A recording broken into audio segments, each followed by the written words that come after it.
പ്രിയപ്പെട്ടവരെ, ഉത്തമമായ ഒരു കലാസൃഷ്ടി നിങ്ങൾക്ക് പരിചയപ്പെടുത്തുന്നതിനും ഒപ്പം ആ കലാസൃഷ്ടി നമുക്ക് സമ്മാനിച്ച കലാകാരിയെ പരിചയപ്പെടുത്തുന്നതിനും വേണ്ടിയിട്ടാണ് ഞാൻ നിങ്ങളുടെ മുൻപിൽ നിൽക്കുന്നത്. നമ്മൾ ബൈബിൾ കൈകൊണ്ട് പകർത്തി എഴുതിയ അനേകം കോപ്പികൾ കണ്ടിട്ടുണ്ടാകും. എന്നാൽ എന്നെ അത്ഭുതപ്പെടുത്തിയ ഒരു ബൈബിൾ പകർത്തെഴുത്ത് ഇന്ന് ഞാൻ കാണാനിടയായി. സിറോ മലബാർ സഭയുടെ ആസ്ഥാന കാര്യാലയമായ കാക്കനാട് മൗണ്ട് സെന്റ് തോമസിൽ സഭയുടെ തലവനും പിതാവുമായ major arch bishop അഭിവന്യമാർ Raphael Thattil പിതാവിൻ്റെ കൈകൾ കൊണ്ട് അതിൻ്റെ കോപ്പി ഓപ്പണിംഗ് കർമ്മം നിർവഹിക്കാൻ വേണ്ടിയിട്ട് തൃശ്ശൂർ അടുക്കൽ നിന്നും ഗ്രേസ് ടീച്ചർ എന്നിവിടെ വരികയുണ്ടായി. ടീച്ചറിനെയും ടീച്ചർ പകർത്തി എഴുതിയ ബൈബിളിൻ്റെ കോപ്പിയും നമുക്കൊന്ന് കാണാം. ടീച്ചറെ, സ്വാഗതം. എപ്പോഴും സ്തുതിയായിരിക്കട്ടെ. ടീച്ചർ, ഒത്തിരി സന്തോഷം. ഇന്ന് ടീച്ചർ ഇവിടെ വന്ന് ഈ ബൈബിളിൻ്റെ കോപ്പി ഞങ്ങളെ കാണിച്ചപ്പോൾ ഇത് ലോകമെമ്പാടുമുള്ള സകലർക്കും ഒന്ന് പരിചയപ്പെടുത്തണമെന്ന് തോന്നാൻ കാരണം എഴുതിയിരിക്കുന്ന കയ്യെഴുത്തിൻ്റെ ഭംഗി കൊണ്ട് മാത്രമല്ല, ഒപ്പം തന്നെ ആ കയ്യെഴുത്തിനോടൊപ്പം ബൈബിളിൻ്റെ KCBC അംഗീകരിച്ചിരിക്കുന്ന POCയുടെ പ്രസിദ്ധീകരണത്തിൻ്റെ പുതിയ നിയമത്ത് എങ്ങനെയാണോ അത് അലൈൻമെൻറ്റ് ചെയ്തിരിക്കുന്നത് അതേ ഭംഗിയോടുകൂടെ ഇതിൻ്റെ അലൈൻമെൻറ്റുകൾ കാണാനിട വന്നു. അതുകൊണ്ടാണ് ടീച്ചറിനെ പ്രേക്ഷകർക്ക് മുമ്പിൽ ഒന്ന് പരിചയപ്പെടുത്താമെന്ന് കരുതിയത്. ആദ്യമേ തന്നെ ടീച്ചറിന് ഈ ബൈബിൾ ഇപ്രകാരം പകർത്തി എഴുതിയതിന് എല്ലാ അഭിനന്ദനങ്ങളും അറിയിക്കുന്നു. ടീച്ചറിനെ ഒന്ന് പരിചയപ്പെടുത്താമോ? ടീച്ചറിന്റെ വീടിനെ കുറിച്ചും അതുപോലെ എന്ത് ചെയ്യുകയായിരുന്നു എന്നതിനെ കുറിച്ചും ഒന്ന് പ്രേക്ഷകരോട് പറയാമോ? ഞാൻ ഗ്രേസി, വീട്ടുപേര് ചെറുവത്തൂര്. ആക്ച്വലി ഞാൻ തൃശ്ശൂർ അതിരൂപതയിലെ ഒരുമനയൂർ ലിറ്റിൽ ഫ്ലവർ ചർച്ച് ഇടവക അംഗമാണ്. ജോലി സംബന്ധമായി ഞാനിപ്പോൾ താമരശ്ശേരി രൂപതയിലെ മലപ്പുറം സെന്റ് തോമസ് ചർച്ചിലെ ഇടവക അംഗമാണ്.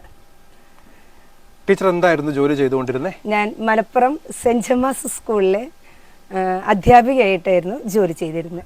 റിട്ടയർമെന്റിന് ശേഷമാണോ ബൈബിൾ പകർത്തി എഴുതണമെന്നൊരു ചിന്ത വന്നത്? റിട്ടയർമെന്റിന് ശേഷമാണ് ഞാനിത് എഴുതിയത്. റിട്ടയർമെന്റിന് തലേ വർഷമേ എന്റെ മനസ്സിൽ ഉദിച്ച ഒരാശയായിരുന്നു. എന്താണ് ഇങ്ങനെ ഒരു ബൈബിൾ പകർത്തി എഴുതണം എന്ന് തോന്നാനുണ്ടായ ഒരു ഇൻസ്പിരേഷൻ എന്തായിരുന്നു എന്ന് പറയാമോ? എന്റെ brother father George Cheruvathur Thrissur Koonammachi ഇടവക വികാരിയാണ്. അപ്പോൾ ഒരിക്കൽ അവിടെ ചെന്നപ്പോൾ എന്നോട് പറയായിരുന്നു, നിന്റെ ക്ലാസ്മേറ്റ് അവള് കഴിഞ്ഞ വർഷം റിട്ടയർഡ് ചെയ്തപ്പോൾ അവള് അവിടെ ഇരുന്ന് ബൈബിൾ പകർത്തി എഴുതുകയാണെന്ന്. മലപ്പുറത്ത് താമസിക്കുന്ന എനിക്ക് ബൈബിൾ പകർത്തി എഴുതുന്നതിനെ കുറിച്ച് ഒന്നും ആരും പറഞ്ഞു കേട്ടിട്ടില്ല. അപ്പൊ ഇവിടെ വന്നപ്പോ ഞാൻ ചോദിച്ചു, അതെന്താ? അത് അവിടെ എല്ലാവരും എഴുതുന്നുണ്ടെന്ന്. അന്ന് എന്റെ മനസ്സിൽ ഉദിച്ചതാണ്. എനിക്ക് അഹങ്കാരം കൊണ്ട് പറയല്ല, ദൈവം നന്നായി എഴുതുവാനും നന്നായി വരയ്ക്കുവാനും അതേപോലെ തന്നെ ക്ഷമാപൂർവം ഇരിക്കാനുള്ള കഴിവ് തന്നിട്ടുണ്ട്. Very good. ഒത്തിരി സന്തോഷം.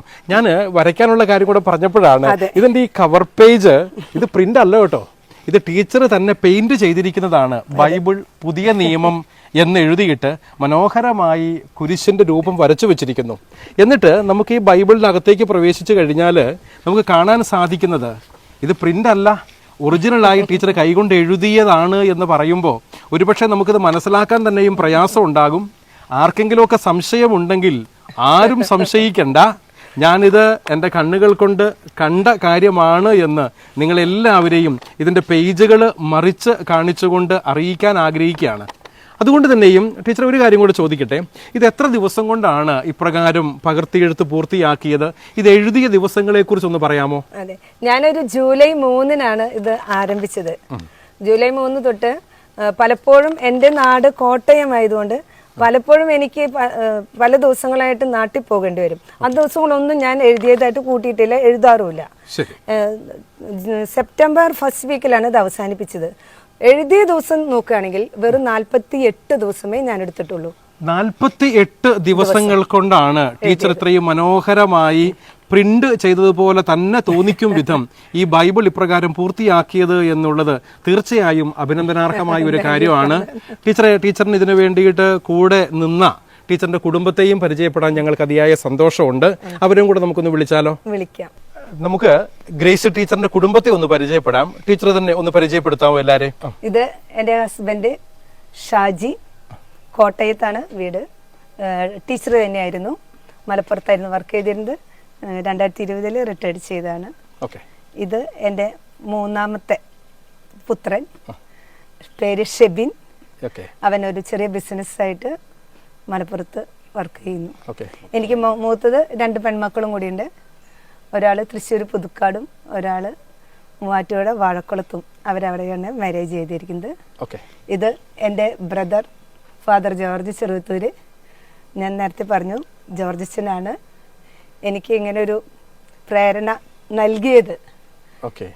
തീർച്ചയായിട്ടും ഒത്തിരി സന്തോഷം ഗ്രേസ് ടീച്ചറിന്റെ കുടുംബത്തെ പരിചയപ്പെടാൻ സാധിച്ചതിൽ.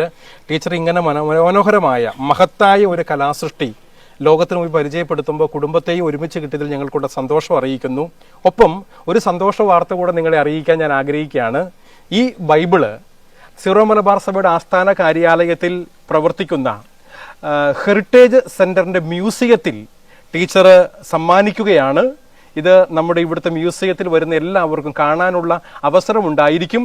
ഇതിനുവേണ്ടി പ്രയത്നിച്ച ടീച്ചറിനും പ്രോത്സാഹനം നൽകി കൂടെ നിന്ന ജോർജ് അച്ഛനും അതുപോലെ കുടുംബാംഗങ്ങൾക്കും നന്ദിയും സ്നേഹവും അറിയിക്കുന്നു. ദൈവം അനുഗ്രഹിക്കട്ടെ.